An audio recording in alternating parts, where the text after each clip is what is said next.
Hi, everyone. Welcome to Real Food Recovery. We are on episode 3 of our forgiveness series, and this one is entitled Unforgiven. We're so excited to get into this one, but first I want to say hi to Jamie. How's it going? Good. How are you? Happy to be Good. here.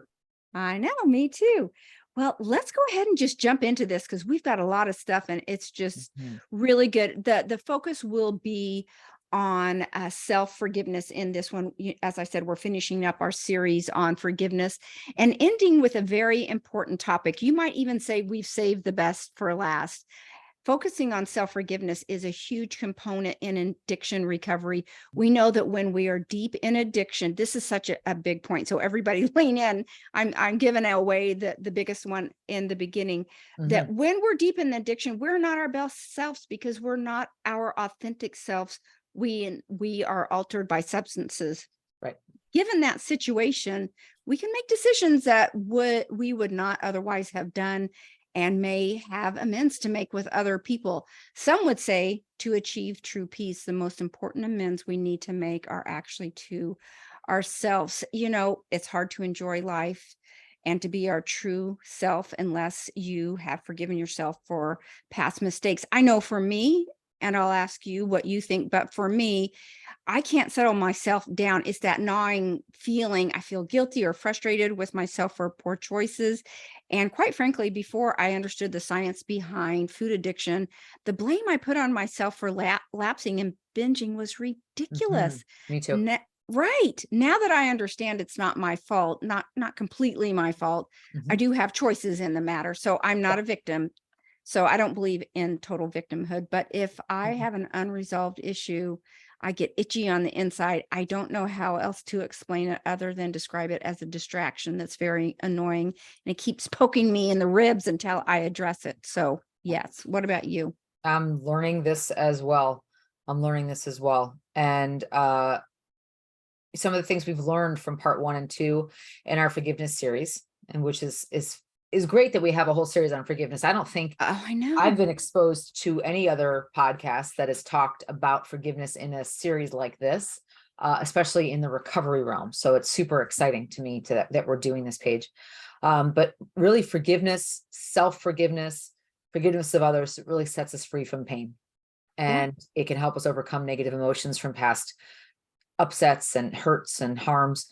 And it's within our control. There's so many things in the world, including the choices and words of others, that are out of our control, but forgiveness is in our control. We actually Hmm. can control how we forgive, and that is such an empowering place to be. It makes us happier, and really, there's no way to underestimate the power of forgiveness. um if you think about it, not only for others but for ourselves. And it's interesting because sometimes it's more difficult for us to forgive ourselves than it is to forgive others.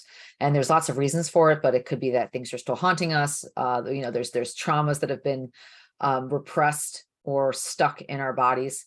Hmm. And it's sort of like that song that gets stuck in your head that keeps replaying itself.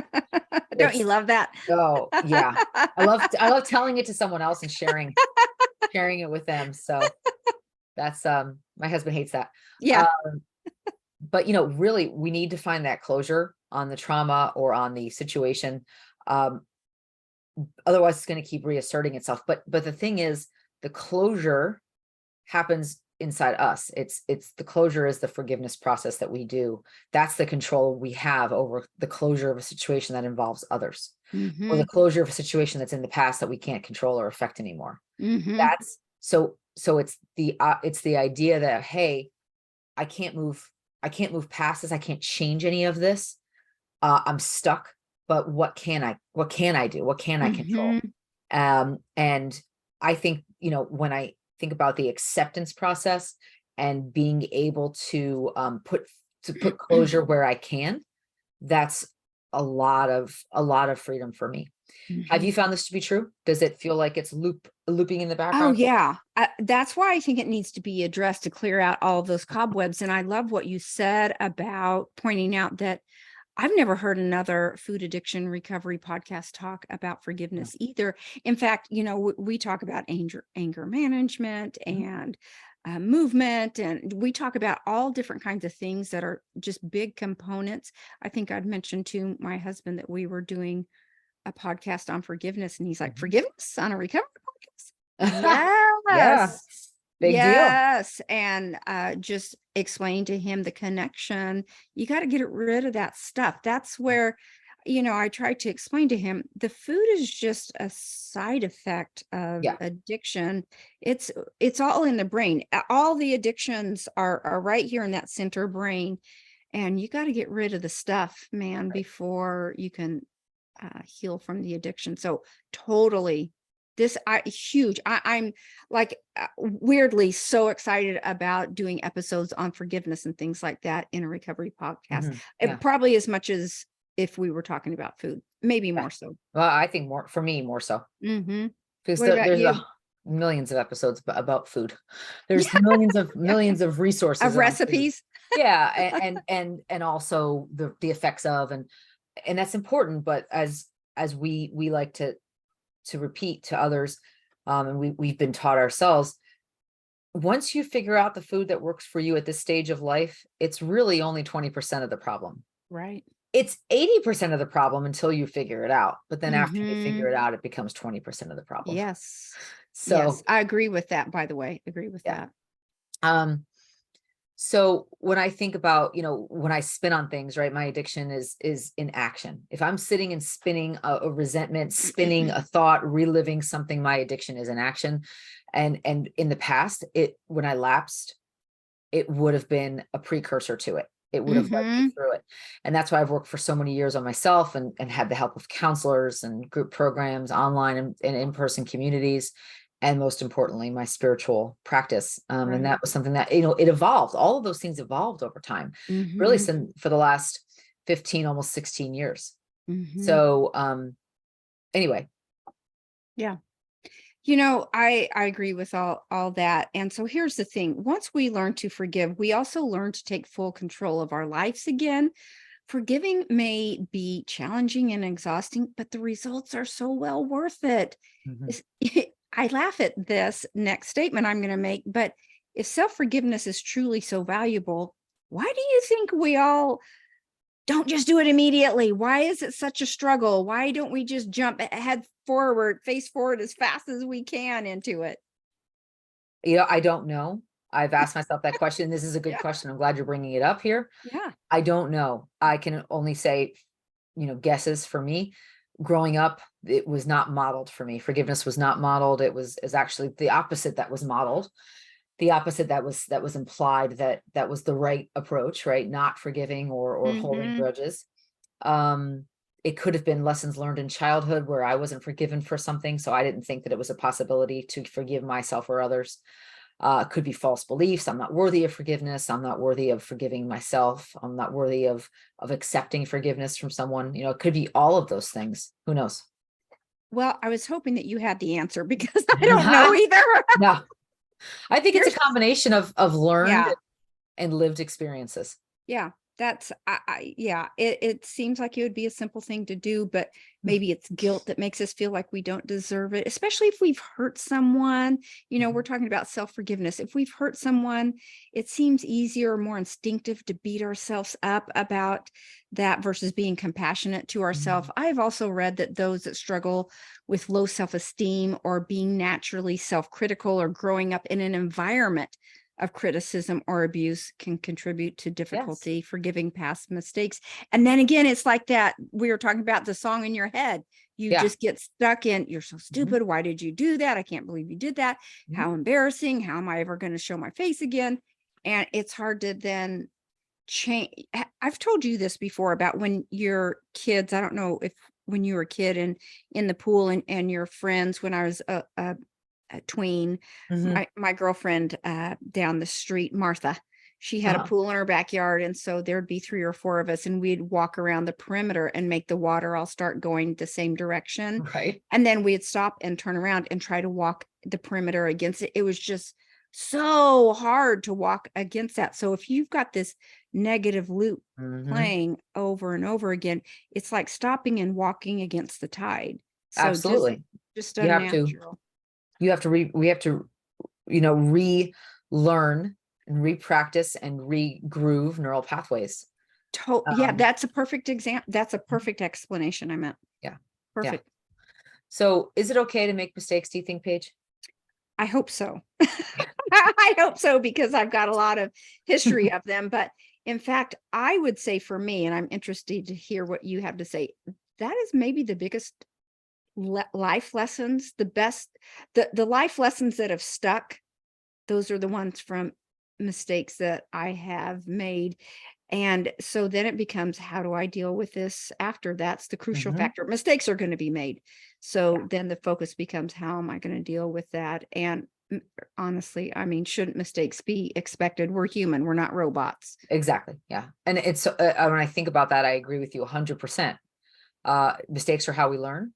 But I think about all the years that I spent berating myself, making I mistakes, for making know. mistakes, and thinking that I should have known better. And there was something that Right. Oh, I said yeah. as we were preparing this episode.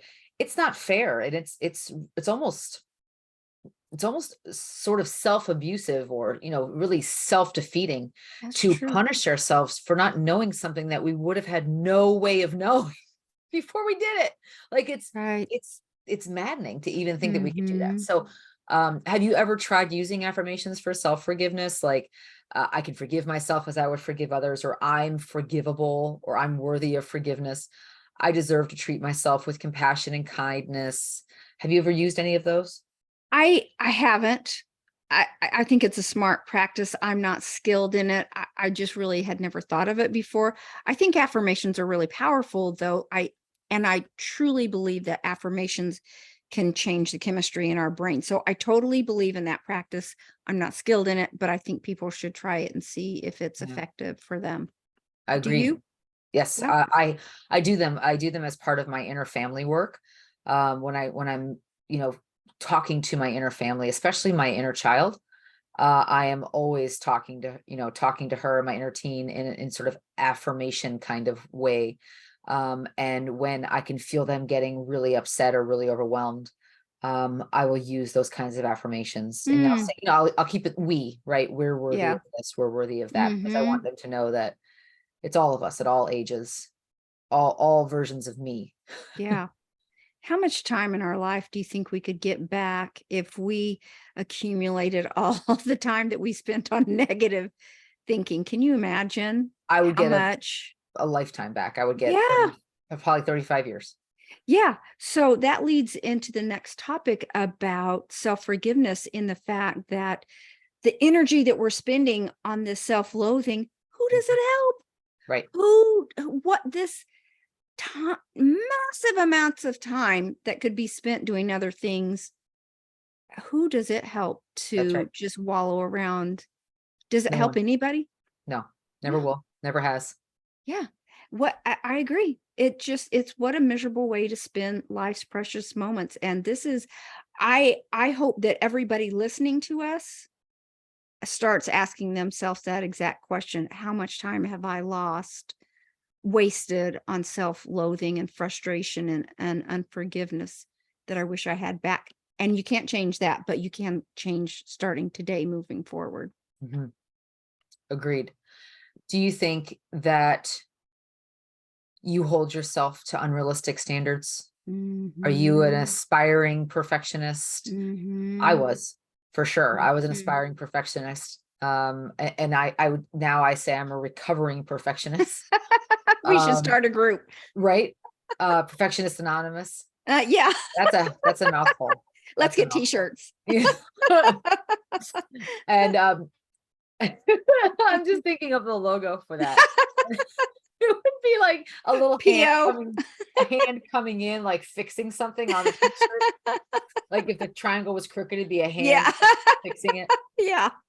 making it level. Yeah. Don't ever hang pictures with me. My poor husband. Don't ever hang a picture with You me. have a leveler, don't you? Oh, we do. He doesn't think that he needs it. Oh, he is That the I leveler. he and I remind him that he needs the level. Anyway, and okay, so anyway, I see my perfectionism in Yeah, the past as a setup for pain. It really was sure. a setup for pain, Mhm. heartache. I was forever pushing Mhm. myself to standards, that I did not have any idea how to meet, or Mhm. even know that I needed to meet them. I would Right. punish myself for mistakes and unmet expectations, and for not knowing stuff that I really had no business knowing. Mhm. But then wondering why I didn't know it. Mhm. All the time and energy that I spent on that was exhausting. Oh, I know. And this is such a good point, and I can fall victim to this perfection mentality just as much as anybody. I'm very guilty of this, and I usually try to get 100 things done every day, and I want to do them all well, or I'm going to be so hard on myself about it, and I don't give myself much downtime. But I know that probably factors into the little mistakes that I make. I don't relish downtime, so I always think, "Oh, I've got 5 minutes. I can stick one more thing in there." But I am starting to realize that, keeping all the balls in the air as I've gotten a little older is a little bit more difficult. Yeah. Um, but yeah, I try to do a lot and I try to do it all perfect, and it's unrealistic. So yes, do I set myself up? Uh-huh. Yeah. So I don't you? Yes. Yeah. Yeah. And You know, go go ahead. ahead. I was just going to say there's such a big emphasis on self-compassion when it comes to self-forgiveness. And I'm glad that I want to really talk about that component of self-compassion combined with forgiveness. So let's talk about that for a minute. If the first thing you think whenever you make a mistake is to criticize, if that's your normal, if that's your automatic go-to, then Mhm. it's time to start being a little more gentle with yourself. And this Yes. can take time, like everything else we're talking about. These are skills, guys, skills. They do not come automatically, but you have to remember that you are worthy of forgiveness. It's not fair to judge your former self with insights and knowledge you have now. This is where we learn to embrace self-care and self-compassion, because I know that now as an adult, I can look back on some stupid teenage things that I did that I want to beat myself up for. And then I'm thinking, I was 15. Mhm. What else could I have thought? So Exactly. I didn't have the maturity. And at that time when I said, I don't know why I did that, I really didn't know. Right. So looking backwards, it is a little bit easier to look backwards with some Mhm. self-compassion. And What do you? undeveloped brains, right? When we're kids, Totally. our brains don't develop fully until I think we're 23 or 28 years old. It's Yeah, insane. men are like 26 or There 27, you go. women are 22, 20, There you go. 23. So That 23 and 20. Yeah, that must be where I got totally. those numbers in my head. And Mhm. and it's for us to think that we would make any choices differently younger than that from a more informed place is really silly. Yeah, no, I So agree. what is self-compassion, Paige? Is it being compassionate toward yourself, not letting yourself get by with excuses? For me, it's clearing my mind of negative emotions toward myself so that I can start over with a clean slate. It's reminding myself with those affirmations or those, reparenting words of wisdom. Mhm. It's the ability to be moved by my own suffering, so having empathy for myself and for others, the ability of having kindness and caring towards myself and towards others. um Understanding that, yes, I'm a human, like you said earlier, we're not robots, we make mistakes, we make choices that sometimes we wish we didn't make, but that doesn't mean you don't deserve to be loved. And developing self-compassion by taking care of ourselves, it happens emotionally, mentally, physically, spiritually. All of those things are connected when it comes to self-compassion.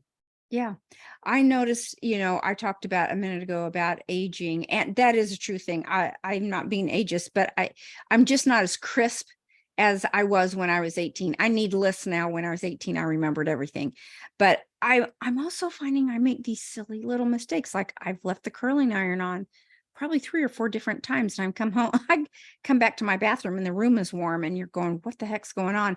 And I've made simple math mistakes. I forgot to pick something up at the grocery store that I specifically went there Mhm. for. And I talk about a negative loop. I can really get caught up in beating myself over that because I can't understand why is that happening to me, and the frustration is maddening. Yes. And the only thing I can contribute it to is a little normal for the aging brain, because when I talk to my girlfriends about it, they're like, "Oh, me too." Right. So, and that's really just been going on in these past few years. I've told you I'll be 60 in August. Mhm. By the time this hits, it will I will already be 60, but it definitely is an organic thing. But you know what? I try to do my times tables and as many math equations I can. Some people do crossword puzzles, Yep. but there are things that I do to actively work on my aging brain, and nutrition and exercise are right up there. It's So huge. anyway, Huge. I took a right turn. What Yes. about you? Self-compassion is again recovery in action. I It really agree. is. Another great point to consider when we're talking about this is, do your mistakes still have an impact on other people? So often when we're talking about self forgiveness, we might be hung up because we think we've hurt someone, Right. but we have to stop and ask, have we reached the pinnacle of pain on someone? So when we start overthinking it, it's very destructive. It causes chronic anxiety, severe distress, and mental irrationalities. There are a few things that you can do to stop yourself when you are ruminating on past mistakes. Yes. Yes. First we want to ask ourselves, what's the worst thing that could happen from the mistake that hasn't already happened? Hmm. And chances are nothing. Chances are Right. what's done is Right. done. Nothing Right. is going to get worse. Right. People really are mostly focused on themselves. They're not focused on Hmm. us or the mistakes that we made. But Hmm. if your mistake had to do with the past behavior or something from the past that you think other Hmm. people might be judging you for, the truth is people most likely have moved on or forgotten about it. Hmm. And guess what? If I unfortunately have a family of origin that certain people are very judgmental and very critical. And I have to accept, right? And have compassion, not only for myself, that I'm not who they say I am, or I'm not their judgments, or I'm more than their perceptions of me, but I also have to have compassion for them, that they're so, filled with resentment themselves that they feel like they have to just project it around to everyone in the form of judgment. Hmm. They're filled with sadness or anger or grief Hmm. or whatever they're carrying around. So I have to remind myself that what other people do is about them. And what other Right. people do is between them and their God of their understanding, right? Hmm. Whoever that is or whatever that is. It might be social media, who knows what their God is. My God was food for years. So Yeah. whatever it is, it's between them and the God of their understanding at wherever they are. Yeah. But yeah, I love this topic so much. As far as needlessly beating ourselves up, Right. it's why in the world would we continue to fan these flames? Mhm. If you've already done everything you can to correct a misdeed, it's truly time to move on, Move on. unless you just love going over it and over and over it.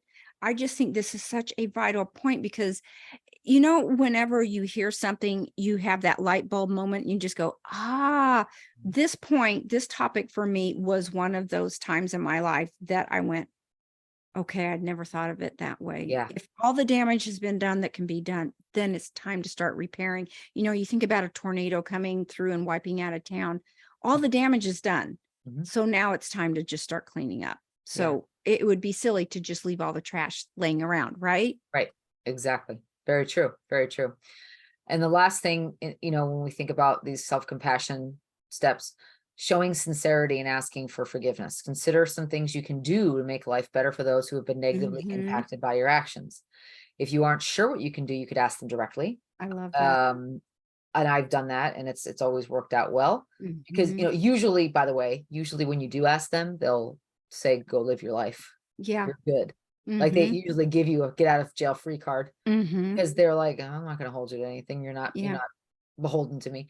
The other thing is when I can't find those people or they don't want to have contact with me, and there are some people in my life that don't, I need to remember that the best thing I can do to make it up to them, uh, and most likely will never have a chance to, is to make it up to the people in my life I who are I love still that. here, Mhm. and to have that what they call in recovery a Mhm. living amends of, hey, I'm gonna, because I wronged these people in the past, I'm gonna make sure that these people in my life now that are still here don't ever see that side of me or see those behaviors from me again. Mhm.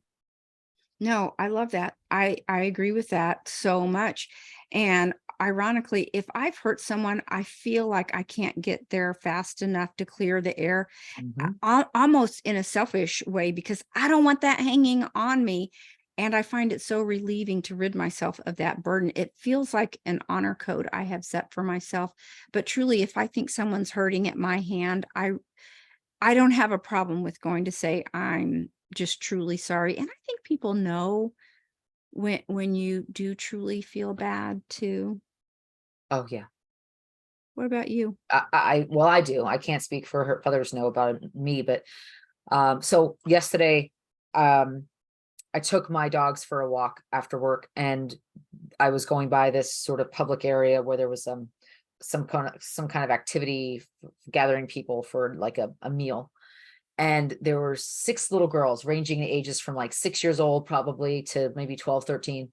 They were all together and they were kind of coming back from the event, and they were walking towards me on the sidewalk, and they saw my 2 dogs, and one of them's a puppy, and, this gaggle of little girls and like in chorus were like, "Oh," and like it was like a 20-minute, visit with the dog. I mean, they were hilarious. They're so Mhm. funny, these little kids.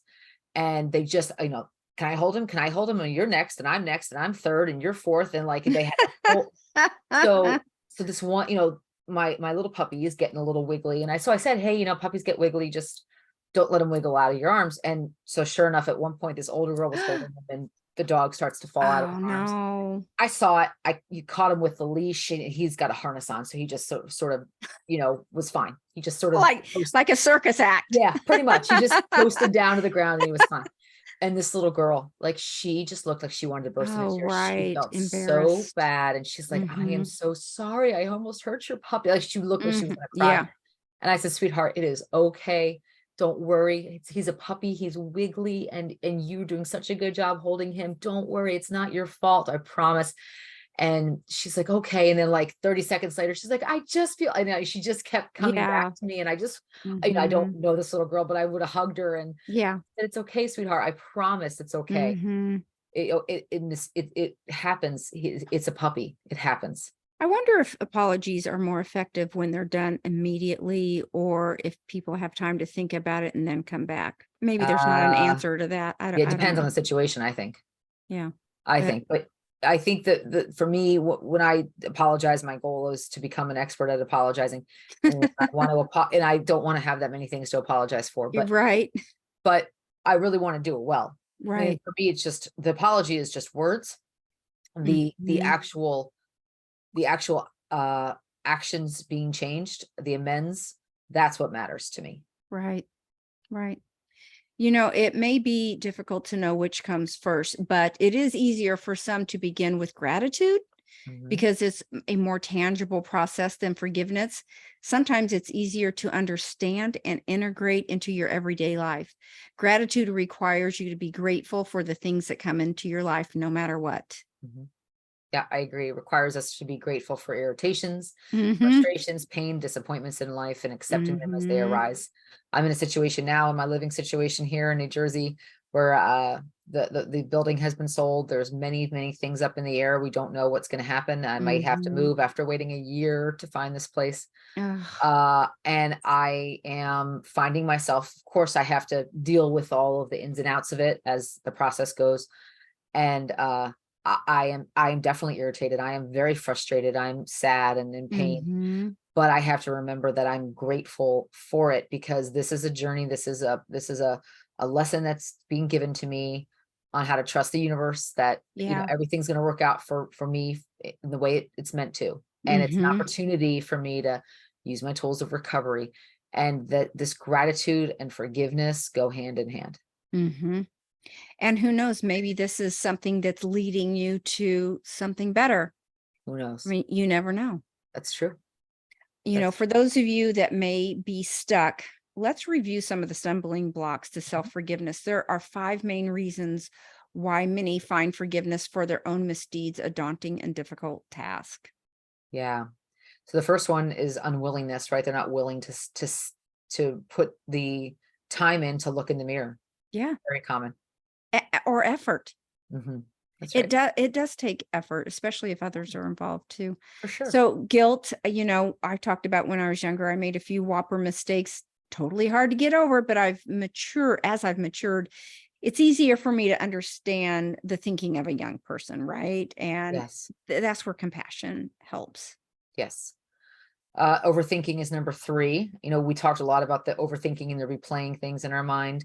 That's something that, again, one of my mentors always said to me, I never want to be alone in my mind. Oh. It's a neighborhood I don't want to be by myself.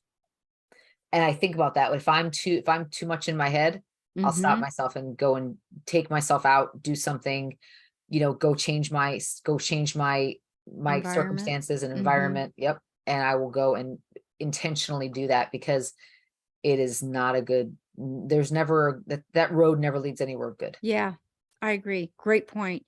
Fear, sometimes I have thought if I am easy on myself, Mhm. that it might increase the propensity for me to do it again. And I now understand that's very backward thinking, beating yourself up that way, and it only keeps me stuck in those negative emotions.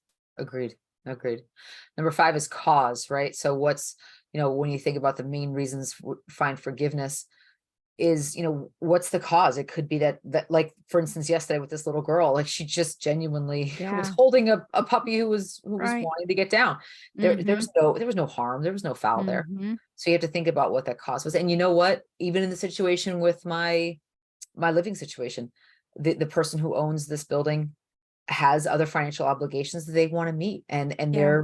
they're business people, and they're doing the right thing for their Mhm. business. Mhm. And there's no harm intended. There's No. no, nothing for me to hold a grudge over. Mhm. My emotions about it are mine to process, but it certainly doesn't mean that I need to project them onto him. Right. I agree. So do you think it helps to understand why we do what we do in order to help us move forward in a healthier way? Oh, for sure. I think it really helps with processing Yeah. when it opens the door for compassion. Truly, I will say that it's like a light bulb coming on and lighting the way forward. It always helps to understand yourself better. Like I talked before about it being an aha moment. Mhm. Sure, understanding is just very helpful. And I also think when you focus like with that gentle curiosity on why did that happen, such a gift. Such Agreed. a gift. Agreed. Yeah. So once we understand what we did, why we did it, the question becomes, what are the actions we can take to set ourselves up for forgiveness of self and others? What are some of these options? Okay. Yeah. I think taking the time to process what happened. I've talked before about that I'm a slow processor as well as a slow reactor. So this has helped me for many years to slow my mind down and to think things through from every angle and decide how I really feel and analyze if I was right or wrong. And then when I'm at that place, then I know what needs to be done forward from That's right. there. Yes. I appreciate the slow processing. I'm learning that about myself as well. I need the time. I need the time to think Yeah. and process. I can't just give a response. Hmm. Um, I always think about the life lessons, recognizing Yeah. life lessons. If I'm not growing, if I'm not learning, I'm 6 feet under, I agree. right? So I agree. there's there's nothing about the cells in our body that are stagnant. Stagnant. Yeah. So why would we think that us learning and growing and having new connections in our brain would ever be stagnant? Agree. I love that point. Also, we accept and admit the offense you have committed. I've gotten much better at accepting my part and looking where I contributed to an Yes. ugly situation, maybe, and try to learn from it. I think looking at yourself with that General curiosity, like I talked about, helps with compassion, and then forgiveness can follow. Agreed. Agreed. Acknowledging the feelings, that's important for me. That's a lot of the reason that I'm in this, recovery group around reparenting. It's all about acknowledging the feelings and going inside to the inner family members and asking them what they're feeling and why they're feeling it, and what they need from me. Mm-hmm. That's something that, I can do it on a level just in the general sense of what I'm Mm-hmm. thinking and feeling, but I like to go in and go to each of those family members in my inner family and ask them their perception of the situation. Mm-hmm. And you'll find that depending on the age of that inner family member, they'll have different emotions. Oh, that's interesting. I've heard a couple people lately talking about when I think they were using affirmations saying, I am able to name my feeling or emotion. That is like a huge skill set to be able to label Yes. your emotion. So I Yes. think that goes along with that huge gift if Yes. you can do it. And man, that does take practice for me. I'm not great at that. I just am starting to take a look at that and Yeah. understand the importance. So also we've talked about this a little bit, but just looking at yourself as a failure, one of the things, or not looking at yourself as a failure, one of the things that I really like reminding people when they are upset about a mistake, that just because you make a mistake doesn't define who you are. Those are two separate things. You That's are right. a person, and then there are mistakes over here. And you would not believe how people respond to that as if it's like the first time they have heard that. It's a real Absolutely. awakening for some people. You are not your mistakes. That is not who you are. Yeah. I've heard that 10 years ago. And well, maybe not quite 10 years ago, but it was about that, maybe 8 years ago. And I remember asking a friend of mine, well, what if I fail? I was getting ready to Mm, go out on my own and start this new chapter of life as a soon to be divorcee, and mhm, starting a new career path and moving to a new city and away from everyone I mhm. knew. I mean, it was a huge change. And I remember asking them, what if it fails? What if I fail? And he said, so what? So what if you fail? Just Yeah. keep going. Mhm. How you learn. And he didn't even flinch. Like He he didn't wasn't even worried blink about an it. ye. Yeah, he's just like, duh, just pick up and keep Yeah, going. Like, of course you're gonna yeah, fail. yeah, you might. Yeah, you're gonna fail, but you're gonna learn from it and you're gonna course correct and keep going. Like, what's the Yeah. big deal? And I'm you gonna just give you a thumbs up and send you on your way. right, exactly. Yeah, Push you out exactly. of the nest. Exactly. Oh. So learning to think of the mistake as an experience to learn from, right? That's Mhm. exactly I love what that. he was saying there. Mhm. I What's love that. next, Paige?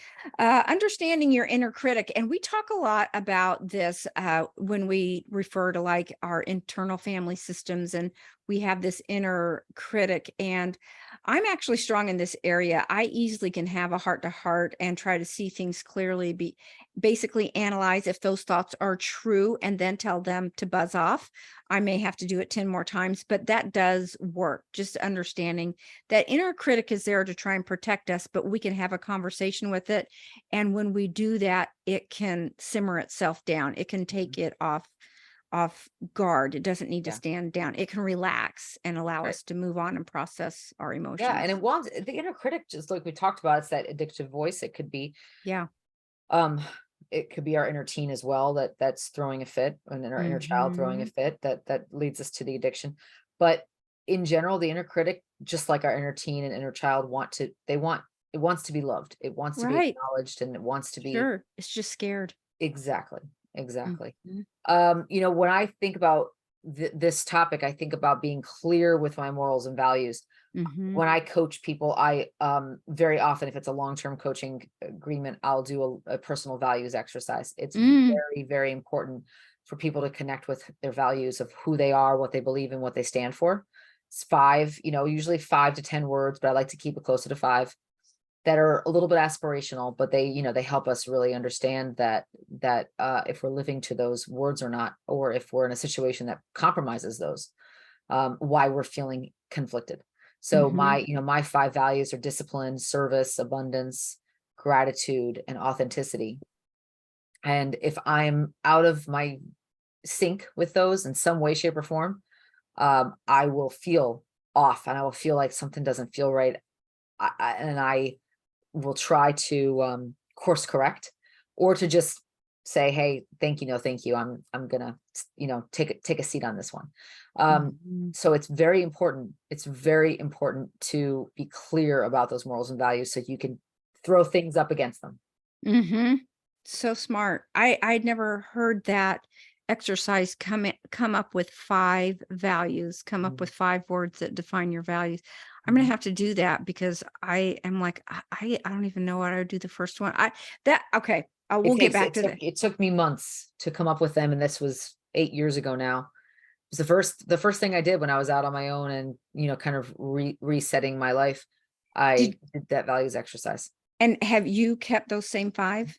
Yeah. That's amazing. Did you make up the number 5 or that's part of the No, that's exercise? just it's a typical, Uh-huh. you know, um, personal values exercise. And there's a lot of it in the CBT world.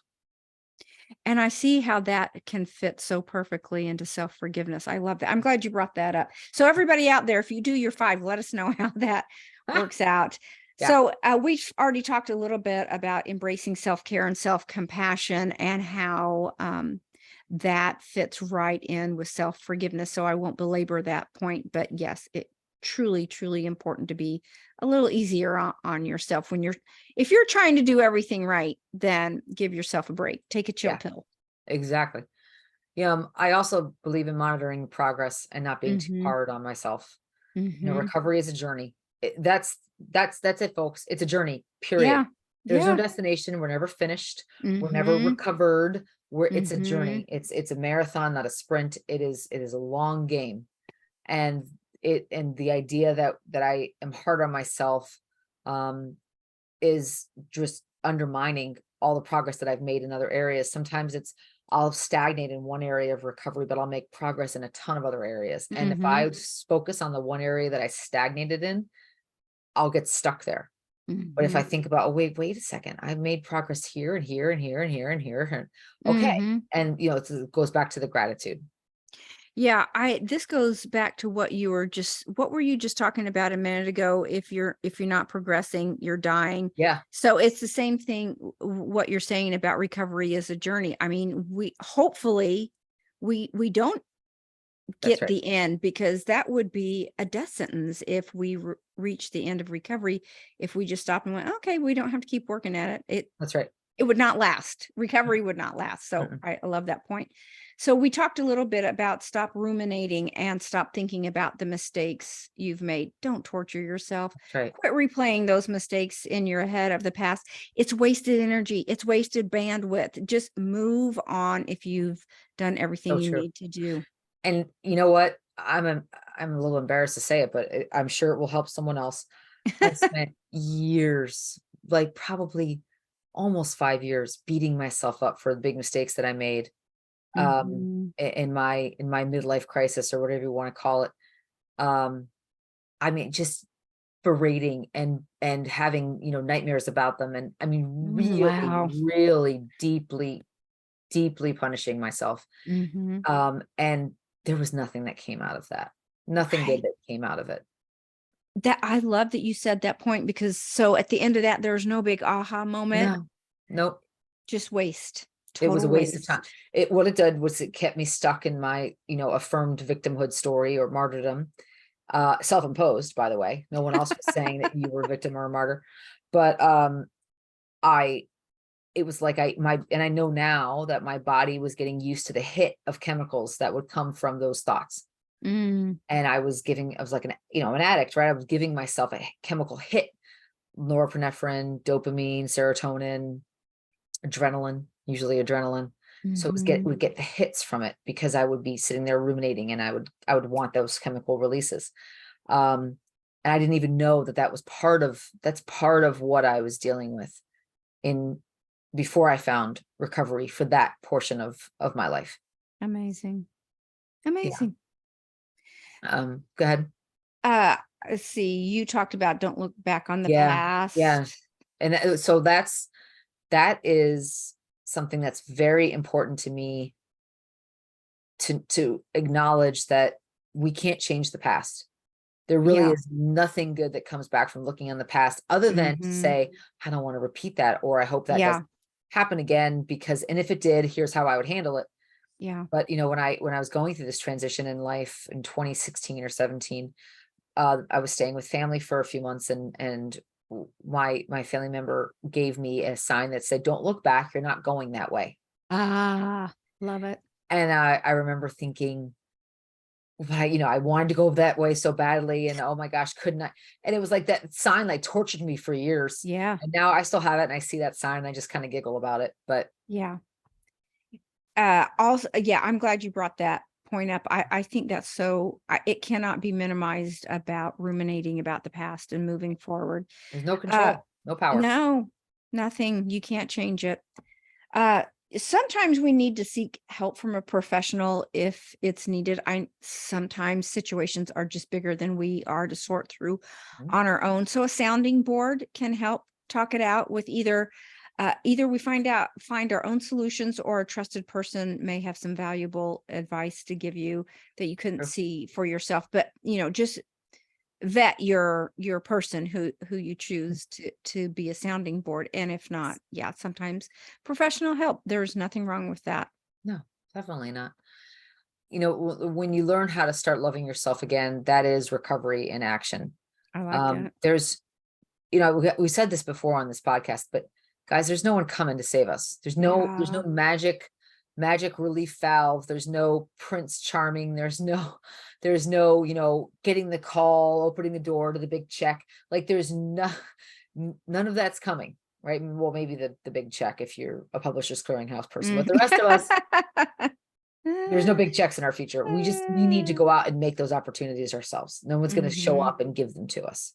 Yeah. So we need to start learning, for that reason, how to love ourselves in the way that we need to be loved, because we're the only ones that know how we need to be loved. Other Mhm. people can't possibly Great read our point. minds. That's such a great point. Good point.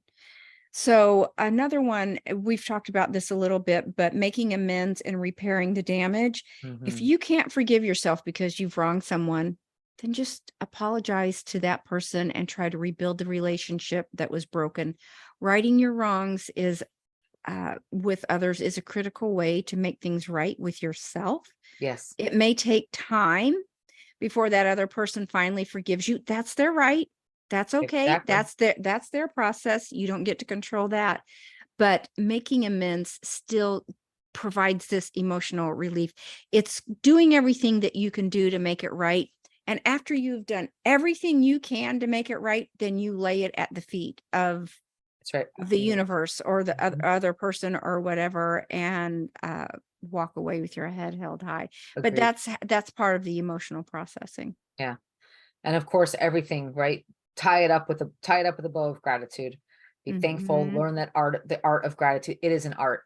You know, I, I Yes. I've gotten into little minor, like for instance, I hit a snowbank with the front fender of my car a few years ago, and it scratched it and kind of dented it a little bit. And I thought, you know what? The first thought I had was, I'm just glad I was only going like 3 miles an hour. Like it could have been way worse. Oh, yeah. And I was able to just remind myself that, very quickly, it is an art, and I had a choice to make in that moment, and I made a choice of gratitude. With Smart. reminders and tips we've given above, and in this episode, really, we hope that you can learn how to forgive yourself, forgive others for past mistakes. Forgiving is not easy. It never will be, and it Mm. never has been. But true happiness and real freedom only come once we learn these practices of forgiveness. I And agree. that's what we're all here to have, right? Is freedom. That's I what agree. recovery is. And freedom means peace. That's right. That's the ultimate gift, is peace in That's right. in the noggin between the ears. That's it. Gosh, I love this. This was good. Really good stuff. Good, a We good we hope three-part you series. Yeah, we hope you guys have enjoyed this as much as we have. And let us know if these type of topics are of interest to you. Let us know, and it helps change the trajectory of the way we go. But and any other topics that you want us to talk about, we'd be happy to Agreed. do that as well. Agreed. Paige, good to see you. You too. Until next time. See you later on Real Food Recovery. Bye, guys. Bye, guys. Take care.